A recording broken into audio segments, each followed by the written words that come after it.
For the latest information regarding the COVID-19 pandemic in Cupertino, please visit cupertino.org/coronavirus.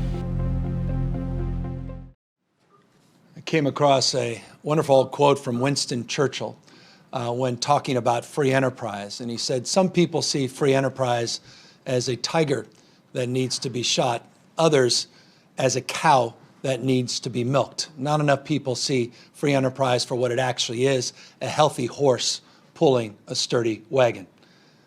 I listened to those words today, or you listen to those words today, and I couldn't imagine Winston Churchill saying them at this moment, particularly with the national headlines of 6.6 million Americans filing for unemployment insurance, with the headlines that we've seen as a trend line for the last few weeks. In March 12th of this year, we started to see applications for unemployment insurance here in the state of California skyrocket. Now over 1.9 million Californians alone since March 12th had filed for unemployment insurance. We've averaged 111,000 unemployment insurance claims on a daily basis in this state over just the last 7 days. The economic consequences are profound. And I want to speak to those issues today, not only from the individual's perspective as it relates to unemployment insurance claims, the issue of jobs, but also the impact on Main Street, the impact on small businesses.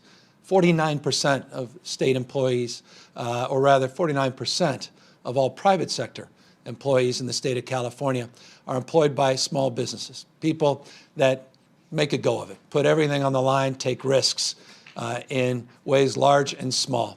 When we think about small businesses, it's not someone with hundreds of employees. In many cases, it's not someone with any employees, self-employed individuals, independent contractors, businesses that have one or two part-time employees. And so often we take them for granted, even in the best of times. Right now, they have been devastated.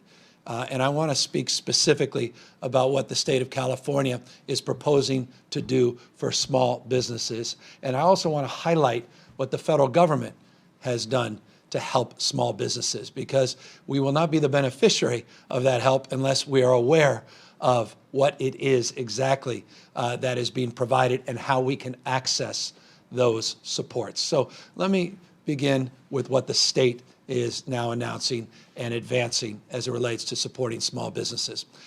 Every small business man or woman knows exactly what I'm referencing when it comes to the issue of sales tax. We collect your sales tax as a small business. We send it to the state, distributed back down to the cities and counties.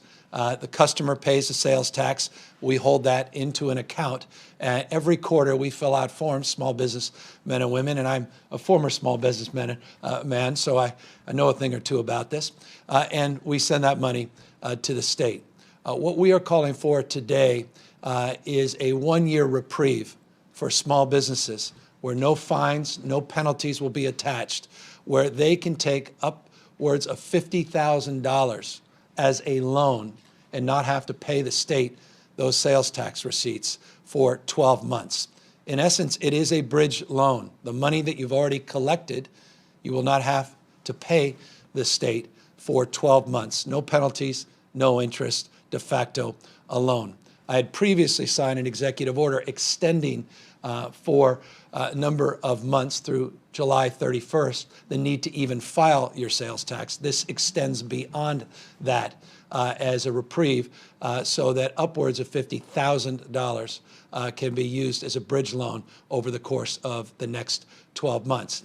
And I call it a bridge loan in this context because we need to be able to get the federal dollars into the state of California, which means we need to get people to apply for these federal supports that were recently announced, both in the previous stimulus and then the more recent stimulus that just passed, the $2.2 trillion.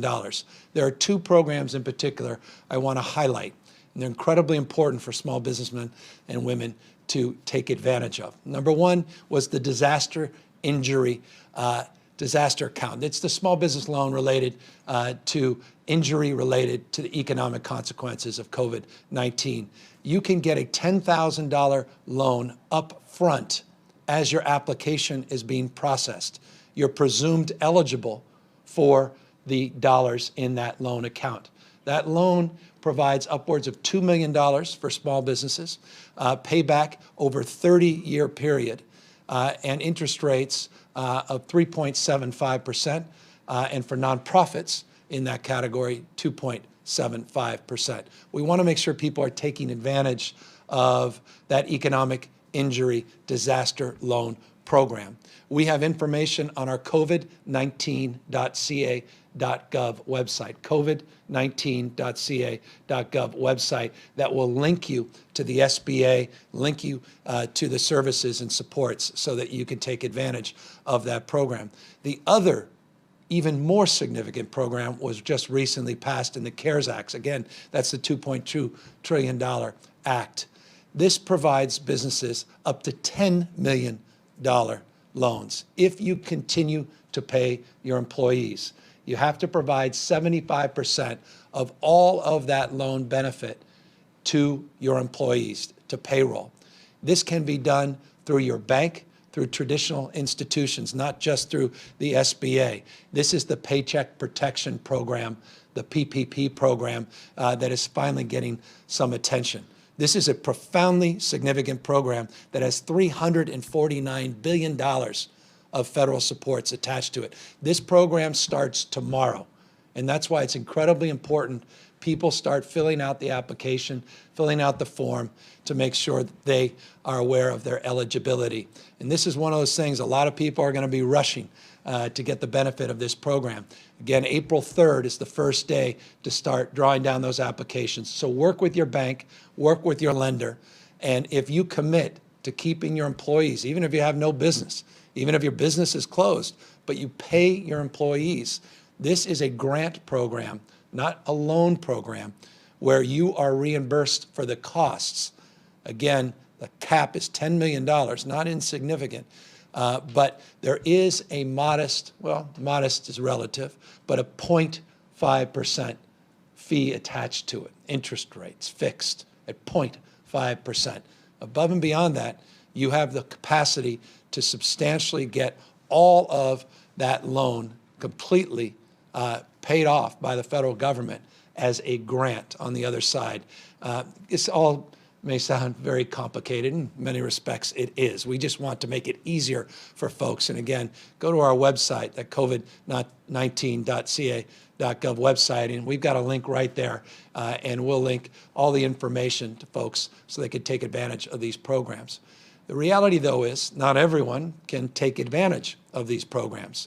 While the SBA has debt forgiveness programs and they have other programs that one can avail themselves to, not everybody has the capacity to get an SBA loan. And as a consequence of that, we're announcing today the state of California is putting $50 million into our iBank, our infrastructure bank, to create micro lending opportunities for people that otherwise would not be eligible for SBA relief, the Paycheck Protection Act, and these other emergency injury disaster programs. And so it's an additional contribution for the state to address those that may otherwise fall through the crack.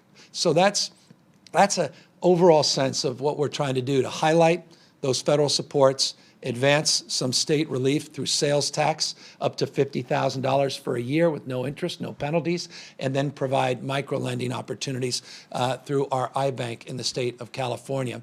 And we're encouraging businesses, large and small, again, up to hundreds and hundreds of employees that are eligible for the status of these benefits to do just that and get prepared, because tomorrow, again, on that Paycheck Protection Program, those applications will start being processed. And so let's get ahead of the queue, and let's make sure, if you know someone is a small business person, make them aware of this. And if you are a small business person, let's make sure you get this paperwork done and get those applications in as quickly as possible. Something else we're announcing today, I'm very proud of. I met with a small group of people in Fresno, California, about a year ago, organization called Bitwise. remarkable economic story in Fresno and in the Central Valley, one that's not often highlighted in the news. It's not just an agricultural community. It's a vibrant community with remarkable human capital, young people, people young at heart, doing incredible things, a good entrepreneurial spirit, and a technical expertise that is very present in the Central Valley. And Bitwise is the center of this.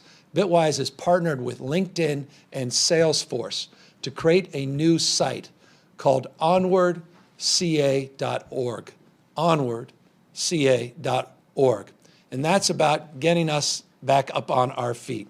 Not just small businesses, now people that have been laid off that need a job. Bitwise has already created a remarkable website to match open jobs to individuals and their particular skill set. They actually prompt 37 questions to specify where you are geographically, what your exact skill set is, what your wage preference may look like. And then they match you with open job listings throughout the state of California. Already 70,000 open jobs are now listed on their site. We'll probably have 100,000+ just in the next number of days. They've prioritized 4 areas that disproportionately now are hiring, remarkably, at this moment. Not surprisingly, though, healthcare being one of those 4 areas. Agriculture is looking for workforce. Logistics, broadly defined, be that and the like, the logistics sector is in need of support. And of course, grocers. 70,000+ open jobs today in the state of California. Go to the Bitwise news site, this onwardca.org site, and fill out those applications and see if we can match you with the job just down the road, and make sure we get you off unemployment insurance, or if you haven't gone on, make sure you don't have to go on, so that we can get you into the workforce at this time. So I want to again thank our partners in that process and putting together this aggregated job listing website. We also are very pleased about the work that is being done, the heroic work by some estimates. I mentioned 1.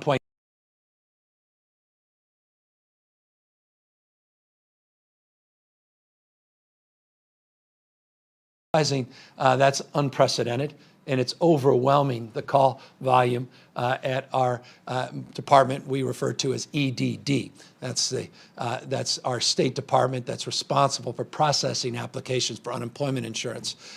They had a 21-day turnaround on those unemployment checks in the good days. We are struggling to keep up with that. We're still confident we can do that. We have reorganized our staffing, 200 additional folks to deal with the serve folks that are now ready to increase that capacity beyond even the surge of supports to make sure we're getting these checks out to you as quickly as possible. I'll remind folks, checks are from the low of $40 to as high as $450 a week for unemployment insurance. And in addition to that, people are eligible for at least the next 4 months for an additional $600 on top of the $40 to $450 a week because of the federal stimulus. And so those that may not have availed themselves to the unemployment insurance, please do so. Again, easiest site is the covid19.ca.gov site, but EDD will process these, and we are doing everything we can to make sure we do so in a timely manner, because we recognize people are feeling deep anxiety about just paying for basic necessities and food and rent and the like, and childcare for so many, et cetera. So that's it in broad strokes where we're leaning into this economic moment. I should just preview, I've got an economic development team focusing on how we can get this state back on its feet sooner than later, and what that looks like from an economic stimulus perspective. Some of the best and the brightest from across the country now advising the state of California, our Department of Finance, our GoBiz, which is our economic development team, and advising us which sectors that we should focus on on and looking at our regulatory system and looking at ways we can stimulate real growth in real time when we turn the corner on this virus. And so I want folks to know that we're taking this very, very seriously, but we have to deal with the immediate. And that's helping small businesses, and that's certainly helping individuals that are out of work with these unemployment insurance claims. I want to just also make a few additional points and, of course, open up as we do to any questions that we may have to make this point. It was just a few days ago that I announced 25,000 people filled out applications, phlebotomists and EMTs, paramedics, nurses, nurse practitioners, doctors, et cetera, to help support their loved ones, their community, this state, and our healthcare delivery system by saying, you know what, I may have just retired, but I'm happy to go back to work as part of this Health Core site we put up. Today, we have over 70,000 applications. It's just extraordinary. The most difficult part for us is going to be triaging all of these applications, but it just gives you a sense of this civic moment and how people are doing this extraordinary amount to try to participate in meeting it head on. And so I just want to compliment all of those of you that told folks about this website and may have filled out the application, and know that we're going to do our best to get back to you in real time. And like that Bitwise site, we're going to try to match you up geographically and based on your expertise and work through some details, and just know that we are going to respond as quickly as we can. And in terms of response, let me just continue to make this point. I really want to thank all of you for practicing, not just sitting there promoting or preaching what we could or should do, pointing fingers. It's the individual acts of tens of millions of Californians that allow me to say the following. The numbers in the state of California are growing. The number of positives certainly are growing. And tragically, yes, the number of deaths, 203, have grown. But the ICU numbers and the hospitalization numbers, while they're growing, are not growing as significantly as you're seeing in other parts of the country. We're not out of the woods by any stretch of the imagination. And we showed folks what we mean by that when we showed you our modeling yesterday. The reality is that we are buying time. For every individual that's in the ICU, my heart goes out to them. It's 816 individuals are currently in the ICU, represented a 5.4% increase from yesterday. 1,922 people are in our hospital system with COVID-19 that are positively identified. Those are big numbers, but well within our modeling and well within our capacity to serve and meet this moment. But again, it's the physical distancing that people are doing. It's taking this moment seriously that is allowing me to make that statement that we have the capacity currently to meet the moment. We still need to do more on personal protective gear, the N95 masks, and I could tell you, we can write a book about all the stories of how that process is unfolding in real time, and I know a lot of attention's been placed on that, and much of what you're hearing is true in terms of it being the wild, wild west out there in terms of procuring those masks, the shields, the glove sets, and the like. But currently in California, at least as of this morning, we've already distributed 35.9 million N95 masks. And while we've gotten 1,089,000 from the national stockpile, and apparently we're going to get another 176,000 masks, we were just told about that this morning, we recognize we have to do more as a state. And so for the caregivers out there and for our grocers and police and fire, people on the front lines, broadly defined, we recognize our obligation to you to continue to find this personal protective gear and to do more to source not just N95 masks, but surgical masks and the gowns and the coveralls that all of you do deserve. So our hospital system was slack, not just surge. Every day we're bringing on more beds. Every day we're building capacity, and every day I continue to be mesmerized by the incredible leadership within our hospital system, our assisted living facilities, our skilled nursing homes, where they are anticipating the need to do more and better, providing more points of access and more space as they reconstitute, repurpose existing space in order to prepare for our peak in the next number of weeks. Every hour, every day, we must take advantage of keeping this curve in a modest trajectory so we don't experience what other parts of our country, for that matter, other parts of the globe have. And every day, none of us will regret doing our part to do more to bend that curve. Final point I want to make is we continue to appreciate and completely embrace the civic spirit that defines this moment, even beyond just the Health Corps site. I want to thank all the countless volunteers through our Cal Volunteers program that have gone to their site to contribute their time and energy at our food banks. Over 2 million meals have been delivered just in the last few weeks, just at our food banks, unprecedented surge of need. To all the folks that reached out a few days ago when we asked you to make 5 phone calls to connect with your neighbors and seniors and actually did so, thank you. That's an extraordinary and heroic effort. And we're seeing that on social media in terms of the partnership with Nextdoor. We're seeing that in terms of the work that's being done with the Heart Association, Alzheimer's Association, and others, AARP, that are helping amplify that sense of community, the commonwealth, all throughout the state of California. And I can't impress upon you, let's keep doing more of that. Let's stick together and let's be defined by our capacity to seize this moment, as so many of you are seizing every single day, to do the right thing, including making sure that we are protecting our most vulnerable Californians, our seniors, and our homeless. So that's broad strokes, the update for today. Of course, here to answer any questions that anybody may have. Carla Marinucci, Politico. Yes, Governor, thank you very much. This is a two-part question. Governor Cuomo in New York made the move to cancel construction sites in his state, and this week the Bay Area health officers appeared to do the same when they issued new stay-at-home restrictions that prohibit most construction. There looks to be a patchwork in California. The mayor of LA has taken a different take.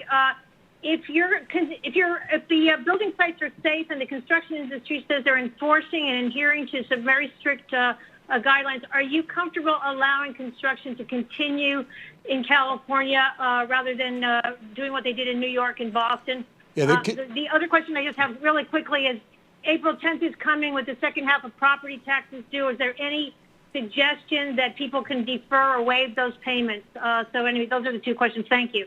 Thanks. So the conditions in New York are very different than the conditions in the state of California. We've been working very closely with the building construction trades, specifically long conversations with Robbie Hunter, their leader. And I want to just acknowledge and applaud them for their strict workforce efforts and making sure that their own members are protected and make sure their members are protecting their community and those that they serve. We put out guidelines a few weeks ago that we think are appropriate as baseline guidelines as it relates to construction in the state of California. I'm well aware of what the Bay Area did, and they have a legal right, the health directors locally, to go even further. But the answer to your question is, we're not in New York, and we're going to do everything we can to bend our curve. We're not naive about the magnitude of our challenge ahead of us. All of this is subject to change, but currently I'm satisfied with those state directives. As it relates to, and now I've once again forgotten the second question. Carla, I'll go back and answer that offline. John Myers, Los Angeles Times. Governor, thank you. Can you hear me? Perfectly. Yeah, John, you may just need to ask me one question. I seemingly have a capacity only for one. But you guys can circle back. I know you have a lot to ask, and I want to be able to be as responsive as possible. I want to specifically ask you about the issue of people wearing masks in public, because some of this came up yesterday, but I think there's still a little bit of confusion out there. Your guidance pretty much leaves it up to people doing whatever they think is best, it seems like, from what we've seen.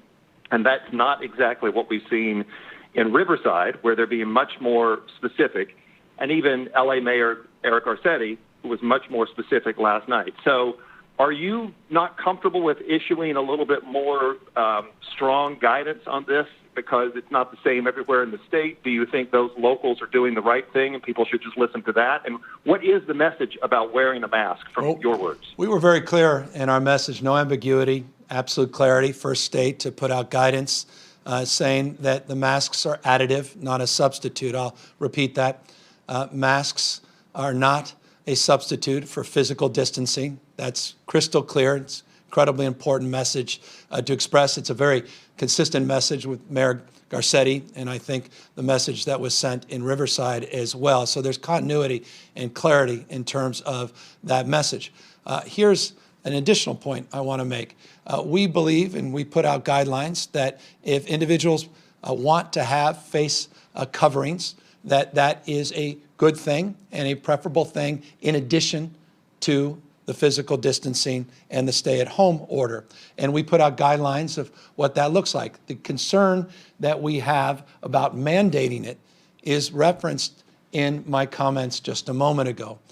We are still trying to protect our healthcare workers, provide them the appropriate N95 masks and surgical masks and gowns and coveralls. The testing capacity in the state is also impacted by masks and personal protective gear. And as a consequence, we want to make sure that that's prioritized in the state of California. But we have been very clear that if you are going into an environment where physical distancing is all but impossible, for example, into a grocery store with small aisles and a long queue, that we do believe it would be additive and beneficial to have a face covering. Sophia Balog, Sac B. Hi, Governor. I want to ask about some reports related to churches and other religious organizations that are staying open despite the stay-at-home orders. Earlier today, the Bee reported on a church in Rancho Cordova that's continuing apparently to meet. I'm wondering, is your office looking into that church or any other churches that are, reported to be staying open? And do you have any message for religious leaders who are arguing that the services that they provide are essential?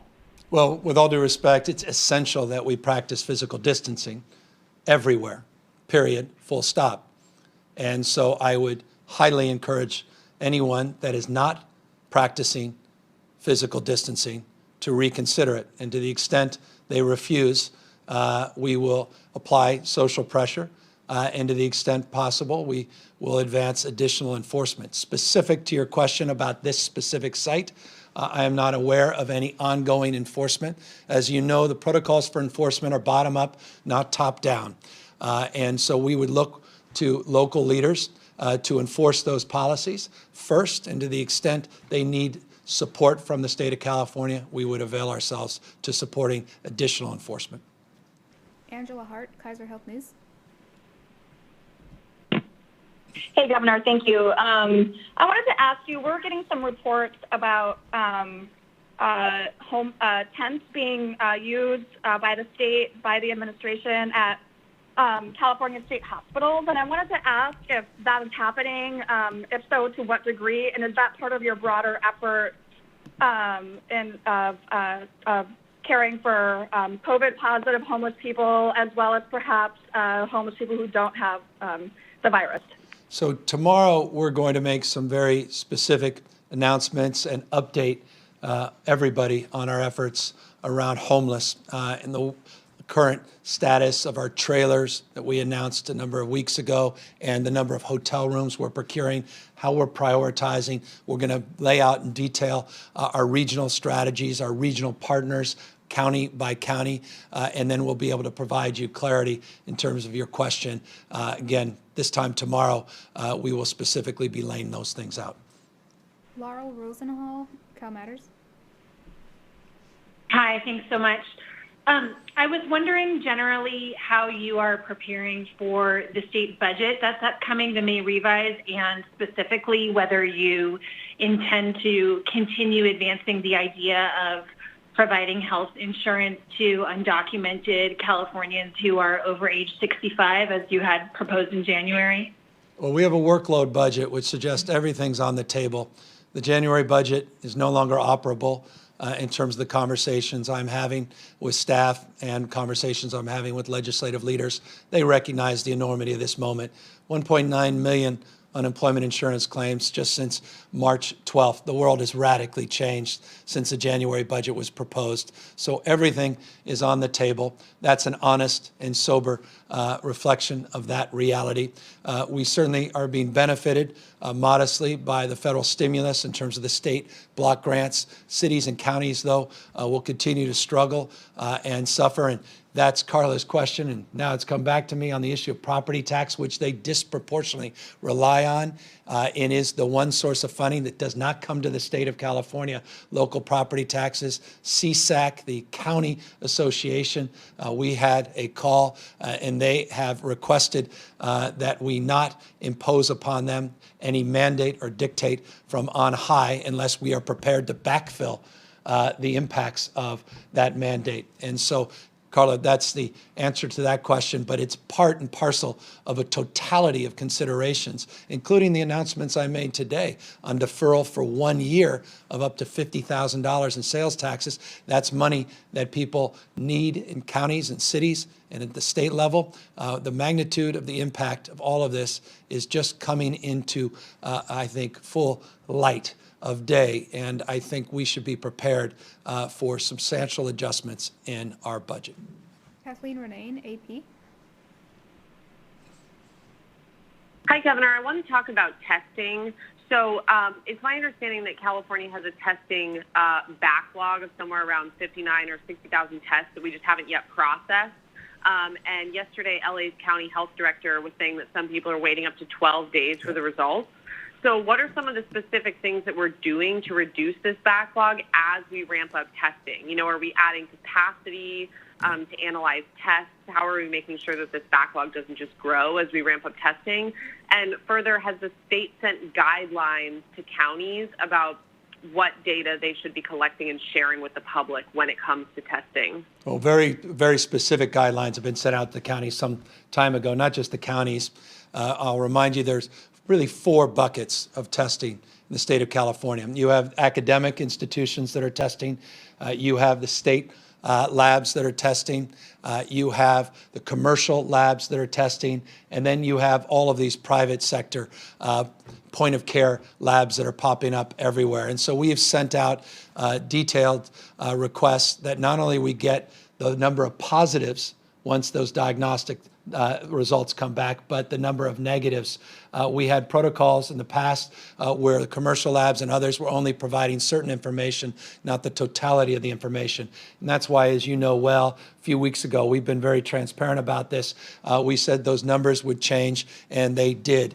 You're correct. It's 59,500 test results are still pending. This is a national problem. Just one lab in the United States has over 100,000+ backlogged tests. Those large commercial labs are overwhelmed by the demand. And you talk about LabCorp and Quest. This is what they do 24/7. Even this moment is overwhelming for them. Here's the good news. Every day we're increasing the number of tests that are being conducted, but we do recognize the time to delay. Yesterday, I mentioned up to 12 days, so I've heard that the day before. We had heard up to 8 to 10 days. The backlogs are not necessarily getting better in real time, but we're hopeful as these protocols and procedures and the new serology tests, those are the blood-based tests that look for proteins related to your immune system and antibodies, begin to supplement just the PCR tests, which are the dominant tests that have current backlog, that will be able to substantially fast-track those test results. Let me add to that as specific. You know, because I think we've all written about it, Abbott announced their testing capacity, 5 to 15 minutes to get back results. Those are point-of-care tests. But I want to caution people. The state of California received only 100 cassettes, 15 different lab sets. Do the math. I mean, it's an irrelevant, or rather, no, it's relevant to the individual. It's an insignificant total amount of tests. that we can produce in 5 to 15 minutes in the state of California. So before people rush to, well, what about this I read about, or what about that? It's all about scale, and the scale is impacted not just by the time for diagnostics, but it's also impacted by the ability to get the samples. That's swabs, that's the media, and still it's about reagents, the RNA extraction, that's the PCR test that finds the RNA virus in the nasal cavity, and you need the extraction kit, which is part of the reagents. Those supplies also continue to be scarce for many. So that could sound very confusing, but I hope it gives you a sense of the totality of what we are looking to organize more deliberately around in terms of our testing regimes. And know we have a new task force on tests, and in the next couple days, we're going to provide some, I think, very good news about our capacity to substantially increase our tests in the state of California. There's a reason I spoke about serology, blood-based tests, and the PCR tests in these labs in academia. We have a remarkable collection of individuals now advising us to get to the next level, which we think potentially could be best in class from even an international perspective, not just a national perspective, in terms of improving the time to diagnostics and the ability to get more samples and to provide the appropriate level of supplies, including PPE. Ashley Zwala, Crown 4. Hey, Governor. I'm curious about any possible travel restrictions that California might put in place, just given that, you said that we're buying time here, and just looking at, some constant travel from the East Coast and here. I just wanted to get your thoughts on that. Yeah, look, if someone travels for essential reasons into the state of California, they have to practice. You come into the state of California, you have to practice physical distancing. We have a stay-at-home order if you're non-essential. So anybody that comes into the state is subject to those same rules and same regulations. So that's where we are currently. We haven't thought beyond that. As long as our strong stay-at-home orders are enforced and into effect, and the physical distancing is constant, if you're a visitor in the state or you're a resident in the state, you are required and appropriate for each of us to recognize that we all have a responsibility once in this state to be, to have the application of those rules equally applied to everybody. Emily Dooley, Bloomberg Law. Hi, Governor. Thanks for taking these questions. Some safe water advocates have asked for a moratorium on water shutoff during this. Can you comment a little bit on that? Not only can I comment, we appreciate their leadership, their advocacy. I was very proud to work with the legislature this year on a safe drinking water strategy that struggled for a few years in the state. Very controversial. We were very proud that we were able to meet that moment last year, and those same advocates have made it crystal clear, not just to you, to me, that they want to protect not just residents from having their water shut off, but also small businesses. I signed an executive order today to do just that. Aldo Toledo, Mercury News. Hi, Governor. Thank you so much for taking my question. I'm wondering if yesterday during your schools update, whether it was you and Tony Thurmond's intention to close all schools despite not being able to order to do so as a state unilaterally. Look, kids are not going to go back to their classrooms. They, however, are going to have a lot of work to do at home, and we'll continue to educate our kids through distance learning. I can't be more clear about this. Superintendent can't be more clear about this. The modeling we provided yesterday, I think, provides more clarity in terms of where we expect to be in a number of weeks, another month. I think the worst decision we could make, is, I've said this in the past, is cutting our parachute when we're way above the ground. And I don't think there'd be anything more impactful that would example or manifest that metaphor than sending 6+ million children back into our public schools as vectors to come back home with their grandpa and grandma and family members, and potentially, when we're so close to turning the page and getting into the summer months and getting in a different phase of this virus, to see it flare back up. So the superintendent's been clear. Our president of our state school board has been clear. I've been as clear as I possibly can, and I hope that the school districts start to approach the distance learning application, the school-based meal application, and really get to work on making sure our kids are working at home despite the deep anxiety and stress that places on our parents, particularly our mothers and those teachers that I met with yesterday on a Zoom call that are not only educating their kids through distance learning, but also having to take care of their own at home. And so deep respect and empathy once again, and admiration for those that are bearing an even greater burden to meet this moment with the call for those schools to shut down. Dustin Gardner, SF Chronicle. Hi, Governor. We've heard stories about nurses having to cut up trash bags to use as protective equipment and taking other kind of extreme measures because they don't have equipment. You've mentioned the state has made a deal to obtain more than 100 million N95 masks. I'm wondering, can you tell us anything about how soon nurses and healthcare workers might expect to receive those supplies and how long the state expects they might last? So every day I'm updating you. Today I updated you with a number 35.9 million N95 masks we've distributed. That number has changed substantially from even a week ago because in real time we're answering that question even though it's not posed. As soon as we get a shipment in, even if it's 10,000, 100,000, a million, we do our best to get it out as quickly as possible. I use the N95s as a proxy. Again, we can go through that list of shields and coveralls and gowns and glove sets, all of them equally important for many. I recognize the deep anxiety for people all across this state that are doing do-it-themselves strategies and makeshift strategies, and we're doing everything in our power, our Herculean effort to do more and do better for them.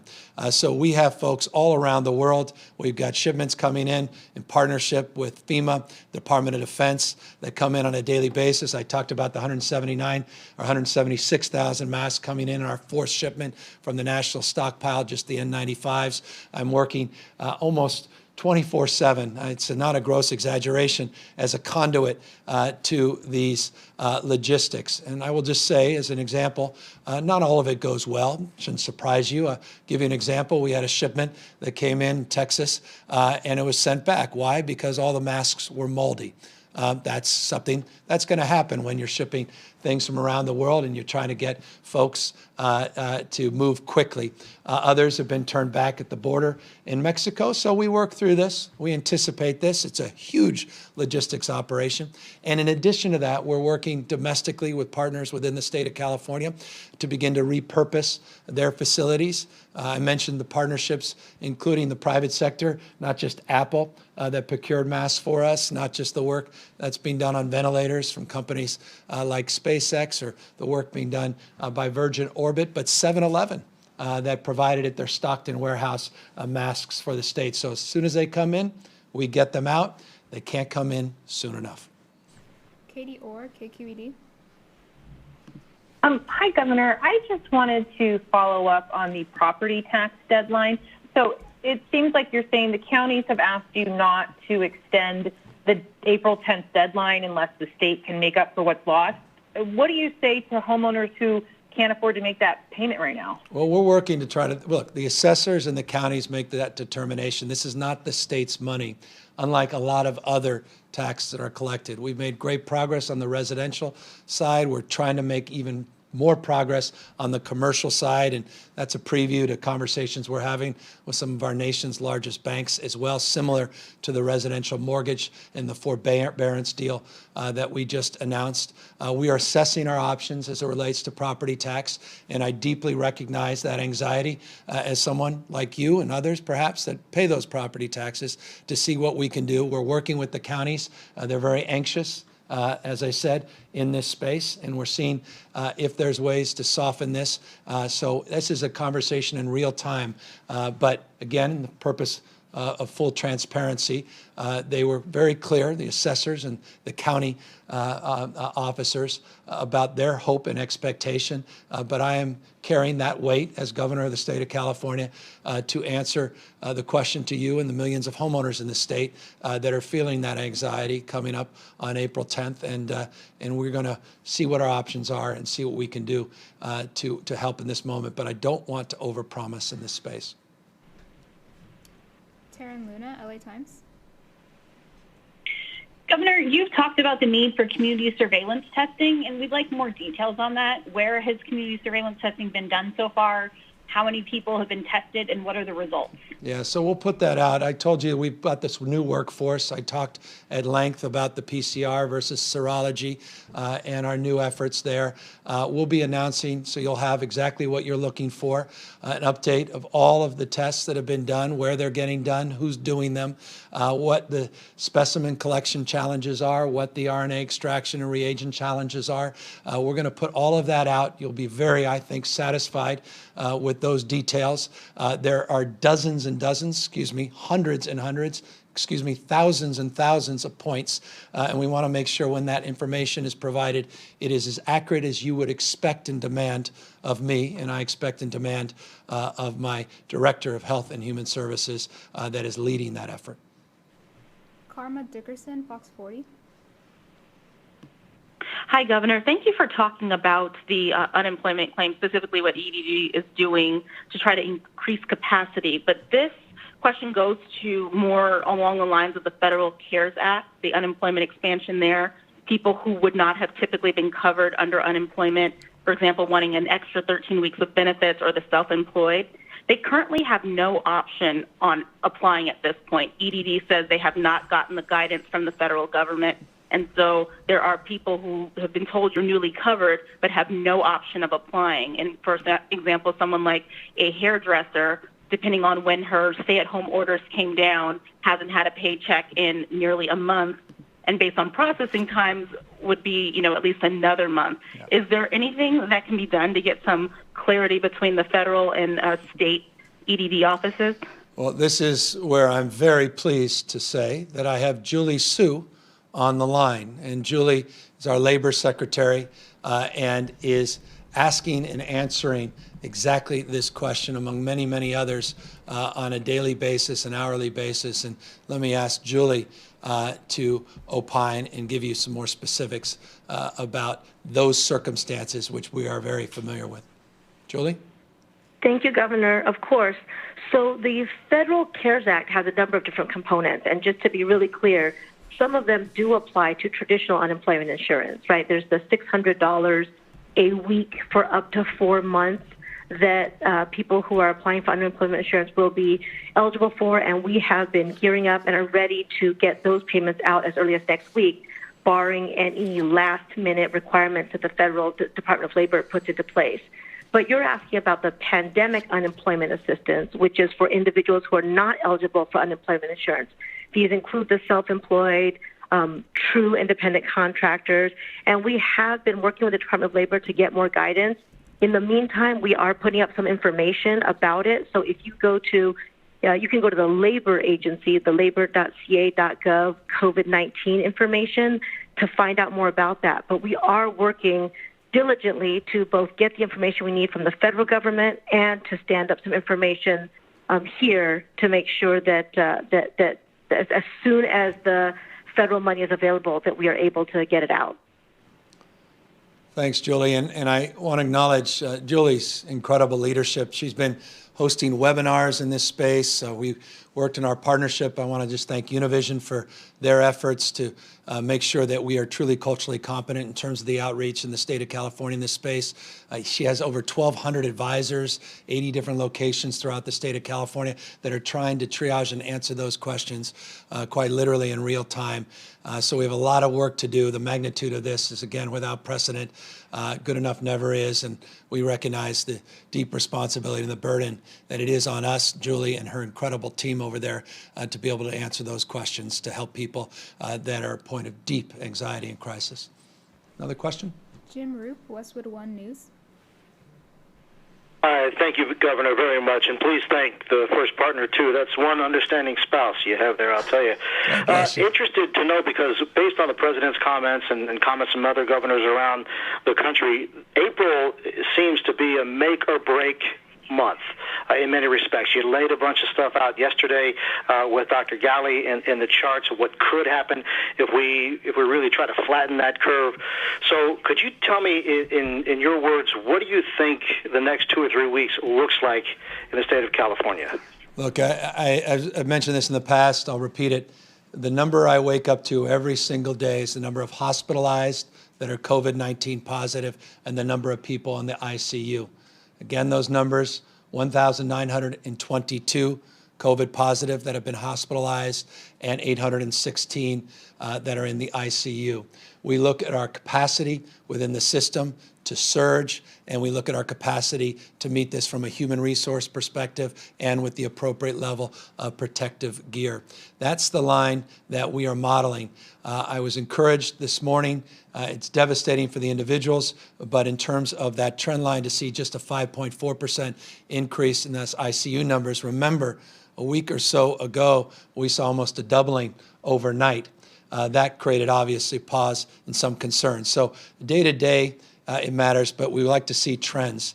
And so the trend that we laid out yesterday was a projected trend if we continue through the appropriate physical distancing and the incredible work that 40 million Californians have done to help bend this curve and meet this moment, that if we can continue with that curve at a more modest slope, that will buy us more time to prepare, and that gives us a few weeks to prepare for an upcoming peak that could come into the middle of May.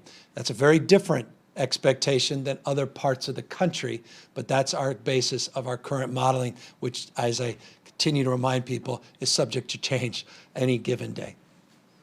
Final question, Alex Michelson, Fox 11. Thank you, Governor. A question on the issue of education. We're a few weeks into this distance learning experiment, and I know you like to talk about statistics and learn about things. So what do you think is working right now in terms of distance learning? What's not working? What's your advice to parents on that issue? And for yourself, on a personal level, how do you talk about that issue with your own kids? I'll tell you, there is a big distance between a parent teaching their child and a teacher teaching their child. It's not that our kids don't respect their parents. They just don't seem to respect them when it comes to educating them as much as they do their teachers. So if there was ever any doubt about how extraordinarily valuable in society our teachers are, I hope we've disabused anyone of that doubt. This is an incredible burden that's placed on households. We were talking to 4 teachers yesterday, and they're doing their best on distance learning. They were offering best practice advice from Oakland to San Diego and San Jose and Los Angeles about their struggles, even, and I bring those examples up, even in parts of the state that socioeconomically have incredible capacity to provide for internet access, and how they're struggling even within those communities to get download speeds that are appropriate to the curriculum and appropriate to the needs, and how so many of their own kids don't even have access to what you and I take for granted, and that's a smartphone or a tablet, a Chromebook, and the like. So what I'm learning is this is not just a rural issue and an urban issue. The reality is all across the state, people are struggling. And we put out very comprehensive guidelines. I, again, mentioned yesterday, I was very proud that they're being shared across the country, but we have an enormous amount of work to do. And that's why the announcement yesterday was so important, to remind people to anchor in their consciousness that schools are closed, but classes are in, and we've got to double down on our distance learning work. And I was very proud that Google stepped up 100,000 hotspots that they've donated to the state of California, 3 months of free unlimited data and downloads that they're providing so we can address some of those vulnerabilities throughout the state, and also providing thousands of Chromebooks. I said this in my remarks yesterday, we need more Googles. And so if you're a company that provides hotspots, if you're a company that wants to contribute more in terms of those books and the tablets, please, this is the moment to do so. And it's also, forgive me the long-windedness, it's a reminder that the equity issue is magnified in a crisis in profound and deep ways. And reminds me of where we were even before this crisis, which was unacceptable.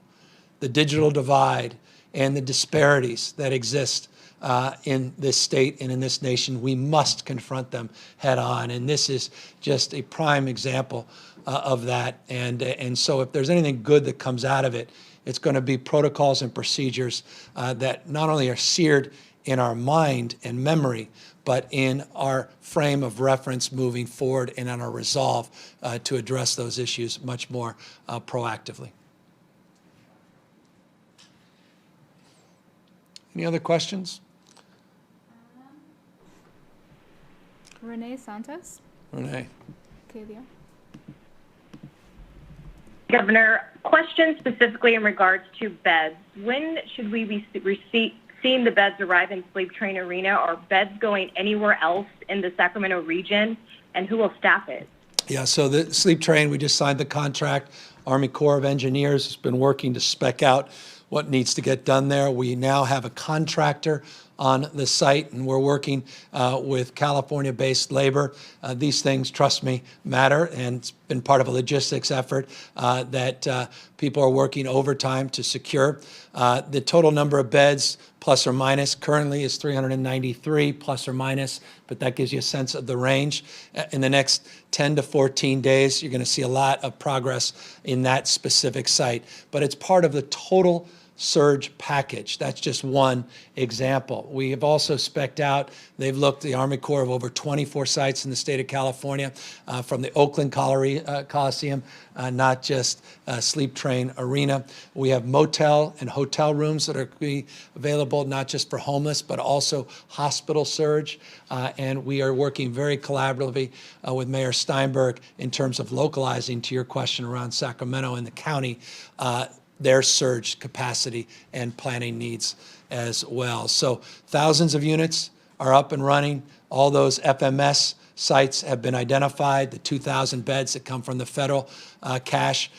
We have half of them already that have been set up. And as it relates to staffing, in each and every county, staffing works differently. Some counties will absorb all the staffing needs. Other counties do partnerships with the state 50-50. And so specific to Sleep Train, that is a work in progress. And I'll let you know when we work out those protocols.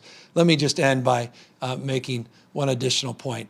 You know, we never say this enough, and that is thank you to law enforcement.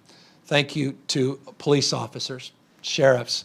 We lost our first police officer, young woman, 44 years young, a detective in Santa Rosa, 20-year veteran of law enforcement, lost her life because of this virus. And so I just want to express our empathy, not only to her and her family, the impact this has had on the Santa Rosa police community, but more broadly to law enforcement across the state. And let me just thank law enforcement for meeting this moment as well.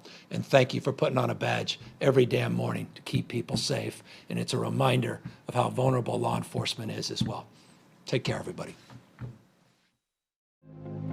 For the latest information regarding the COVID-19 pandemic in Cupertino, please visit cupertino.org/coronavirus.